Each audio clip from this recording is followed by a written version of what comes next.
ശരി, ഞാൻ പഠിപ്പിക്കാം. ഞാൻ പഠിക്കും. ഇപ്പൊ ഒന്നാമത് വൈകിട്ടാ, വെറും വാക്ക് പറയുള്ളൂ. വെറും വാക്കല്ല, ഞാൻ പഠിക്കും. നീ എന്താ ചെയ്യണം പറഞ്ഞേ, ഞാൻ റെഡിയാണ്. പറഞ്ഞാൽ നിങ്ങൾ എന്തായാലും വെച്ചാൽ. അപ്പം ഞാൻ നിങ്ങളെ പഠിപ്പിക്കാത്തതാണ് കുഴപ്പം. പഠിപ്പിക്കാം. കണ്ട അലക്കാളുകളല്ലേ അത്? Washing machine. അതെ, സെമി ഓട്ടോമാറ്റിക്. അതിനപ്പുറത്ത് സോപ്പ് പൊടി ഉണ്ട്. അലക്കിക്കോ. പണി പഠിക്കാൻ ഇത്രയും നല്ല കാര്യം ഒന്നുമില്ല. നല്ല അസലായിട്ട് വൃത്തിയായിട്ട് അലക്കിക്കോ. ഒന്നും ചോദിച്ച് എന്നെ വിളിച്ചേക്കരുത്. എല്ലാം അവിടെ ഇട്ട് തുടങ്ങിക്കോ.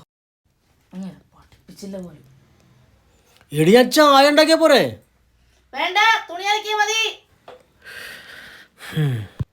സന്തോഷകരമായ ദാമ്പത്യത്തിന് അനുസരണശീലം അത്യന്താപേക്ഷിതമാണ്.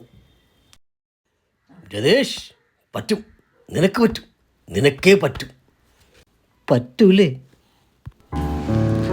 പറ്റുന്നേ. നമ്മളൊക്കെ തന്നെയാണ് ഇവരുടെ ലോകം. നമ്മുടെയൊക്കെ ചില വാക്കുകൾ, കരുതലുകൾ, കൊച്ചു കൊച്ചു സഹായങ്ങൾ, ഇതൊക്കെ മതിയെന്നേ അവരൊത്തിരി ഹാപ്പിയാവാൻ. ഇങ്ങനെയൊക്കെ അവരെ ചേർത്ത് പിടിക്കാത്തതാണ് പല വീടുകളിലെയും പ്രശ്നങ്ങളുടെ തുടക്കം. കണ്ടില്ലേ നമ്മുടെ വിജി ചേച്ചിയുടെ മുഖത്ത് ചിരി? പറ്റുന്ന സമയം അവരുടെ കൂടെ ഇരിക്കുക, ചേർത്ത് പിടിക്കാൻ ശ്രമിക്കുക. കുറച്ച് പരാതികളും കുറുമ്പുകളും അങ്ങോട്ട് കേട്ടോന്നേ. കൂടുമ്പോൾ ഇമ്പമുള്ളതാണ് കുടുംബം, അറിയാലോ. അപ്പോൾ എല്ലാവരും സന്തോഷമായിട്ടിരിക്കുക.